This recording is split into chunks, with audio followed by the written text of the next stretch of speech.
안녕하십니까. 대기업 시청자 그리고 동양철관 주주 여러분들. 저는 동양철관과 관련돼서 여러분들이 투자하시면서 알아야 되는 중요한 이슈와 주가에 영향을 미칠 만한 요소들 하나하나 전달해드리는 멘토 유진욱입니다. 자, 우리 동양철관은 최근에 이 동해석유 시추 관련 테마주 대장주의 역할을 좀 했었죠. 이 가스관 부분에 있어서 아무래도 또 동양철관 하게 되면 항상 이 뭐 대북 그다음에 러시아 가스관 하게 됐을 때 항상 이 동양철관이 움직였습니다.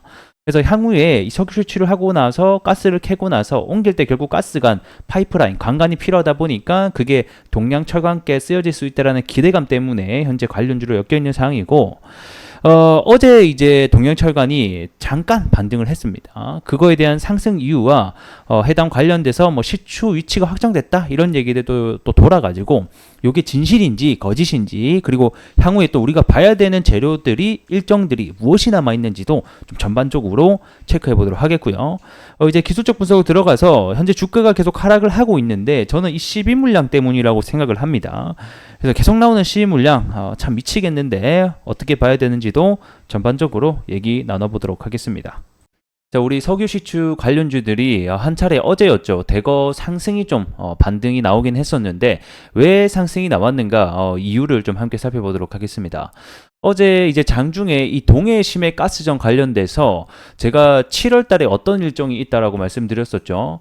이 바로 시추 위치 선정을 계획을 발표하겠다라는 해당 일정이 하나 있었다라고 설명을 드렸는데, 구체적으로 7월 달 언제 발표할 것인지는 나타나지 않았다라고 또 설명을 드렸었죠. 근데 그 해당 내용이 어느 정도 공개가 되었다라는 무슨 이상 찌라시가 돌게 되면서 대거 관련주들이 좀 상승이 나오게 됐습니다. 그래서 뭐 내용은 이렇습니다. 한국 이제 석유공사가 이 첫 탐사 시추를 위한 관련된 시추 장소를 선정을 했다. 뭐 이런 뉴스가 나오게 됐어요. 그래서 뭐 이제 내용을 보게 되면, 자, 한국석유공사는 최근 기술적 평가와 좀 확대를 할게요. 이 전문가들의 검증을 거쳐서 이 동해 심해 가스전 개발을 위한 첫 탐사 시추 장소를 선정했다. 그러니까 확정이 됐다라는 거예요. 그러니까 이제 발표만 남았다. 이렇게 되다 보니까 이 기대감을 가지고 한 차례 더 관련주들이 상승이 나왔다라고 보시면 될 것 같고, 역시 제가 말씀드린 대로 일정 그리고 발표 이런 것들이 굉장히 중요한 키워드 단어가 될 것 같습니다. 뭐 그래서 보게 되면 업계 관계자는 공사가 첫 시추공 위치를 잠정적으로 잡은 상태에서 리뷰를 하고 있다라고 하면서 이 최종 리뷰까지 마치고 난다라고 하면 정식적으로 시추 승인을 요청하게 될 것이다라고 얘기를 하고 있습니다. 그래서 해당 이슈가 한 차례 시장에 불거지게 되면서 관련주들이 또 대거 상승이 나오게 됐는데, 근데 여기서 중요한 게 뭐냐? 요게 사실이 아니다라는 거예요. 이제 산업통상자원부에서 빠르게 해당 내용에 대해서 반박하는 자료를 냈습니다.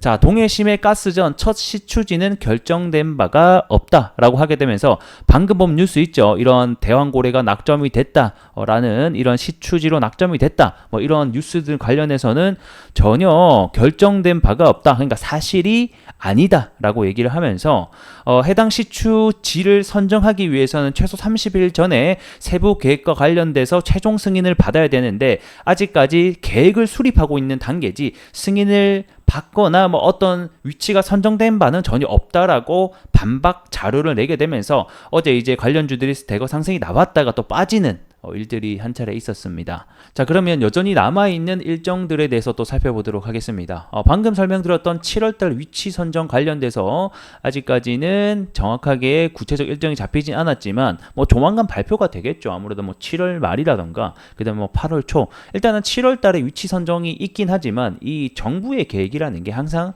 늦어지기도 하고 일정이 조율, 변경이 되기도 하다 보니까 이런 부분들을 우리가 반드시 잘 알고 있어야 될 것 같습니다. 그래서 조만간 아마 발표가 날 것 같아요. 이런 또 앞단에서 찌라시가 나오는 거 보니까. 자, 그리고 또 중요한 거 뭐냐, 사실 저 위치 선정 계획 발표 중요하긴 합니다만 저건 이제 단기적인 이슈에 불과하고 우리가 기다려봐야 될 것은 아무래도 7월달 8월달에 있는 이 대왕고래 로드쇼 사업 설명회죠. 어떤 기업들이 참여할 것인가, 그 다음에 조각료는 어떤 식으로 확보를 할 것인가, 이런 부분들이 여기서 굉장히 많이 발표가 될 것이고 또 시끌시끌해질 거기 때문에 해당 이슈가 뭐 제가 볼 때 7월 달에 로드쇼가 나오진 않을 것 같고 8월 달 돼야 될 것 같아요. 이제 느낌 보니까 8월 달에 대왕거래 로드쇼가 하나 또 확보되어 있다라고 보시면 될 것 같고, 이 8월 달이 지나는 시점, 로드쇼가 끝나는 시점에는 또 어떤 게 있냐면 이 기업들의 투자자들의 참여 의향 접수가 있습니다. 그래서 이때에 8월과 10월 달이 일단 예상이 되고 있는데, 이때 어떤 기업이 과연 들어올 것인가, 어떤 기업들이 참여 의향 접수를 냈는가가 또 한 차례 이슈가 불거진다라고 하면 그와 관련된 뭐 엑스모빌부터 시작해서 국내 투자 기업들도 들어올 수 있겠죠. 뭐 대표적으로는 우리 잘 알고 있는 저기 포스코 인터내셔널이 아마 대표적인 예가 될 것 같고, 뭐 얼마 전에 또 대기업들과 한 차례 그 비공식 그 회담이 있었잖아요. 그때 뭐 GS라던가 SK 이런 회사들도 충분히 들어올 수 있다. 하지만 우리가 알아야 될 것은 국내 기업 같은 경우에는 사실 이 심해 관련해서는 크게 사례가 없다 보니까 메이저의 기업이 될 것 같진 않고요. 그러니까 마이너 좀 옆에서 보조하는 역할의 기업이 되지 않을까. 메이저 기업은 좀 해외에 있는 다수의 어떤 실력을 겸비한 회사들이 좀 들어올 것 같습니다. 예를 들면 엑스모빌 같은 회사가 되겠죠. 그러면 한 차례 더 엑스모빌 관련주들이 거기에 부품을 납품하고 있는 회사들이 또 옥석가리가 나올 수도 있겠다. 이런 식으로 우리가 좀 생각을 계속해서 확장을 해 나가야 될 때라고 생각이 듭니다.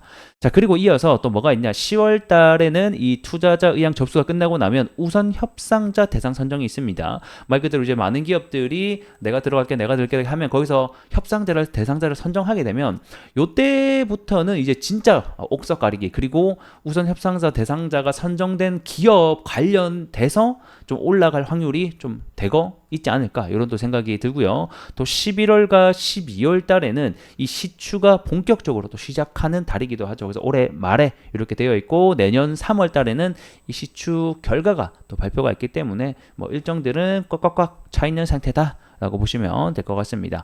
그래서 이 일정이 있다라는 것 자체가 이 관련주들이 죽지 않고 지속적으로 반등이라던가 파동을 그려낼 수 있는 중요한 재료이고, 그 안에서의 또 파생된 재료가 선별이 될 수 있기 때문에 이러한 일정들을 우리가 큰 그림으로 대략적으로 알고 계시면 좋을 것 같습니다.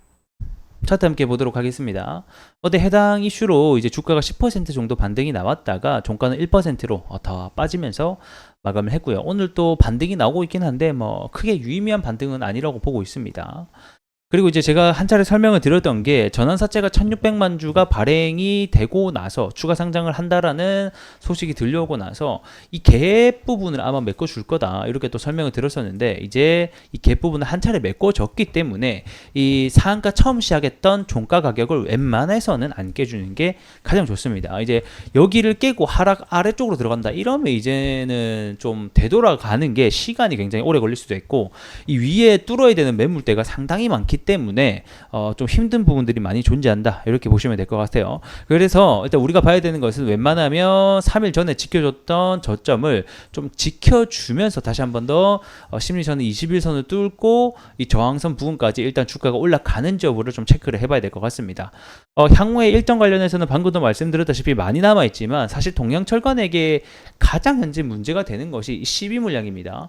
알다시피 7월 1일 날에도 상장을 했고 6월 19일 6월 달에도 계속된 12물량 때문에 이 주가의 하방 압력이 좀 지속이 됐었거든요. 그래서 12물량 언제까지 나올지, 그리고 얼마 정도가 남아있을지는 제가 다음 시간에 좀 계산을 해서 가져와서 여러분들이 또 안내해 드릴 수 있도록 하겠습니다. 자, 오늘은 여기서 간단하게 마무리를 해보도록 하겠고요. 전 또 다음 시간에 더 나은 내용으로 인사드릴 수 있도록 하겠습니다. 고맙습니다.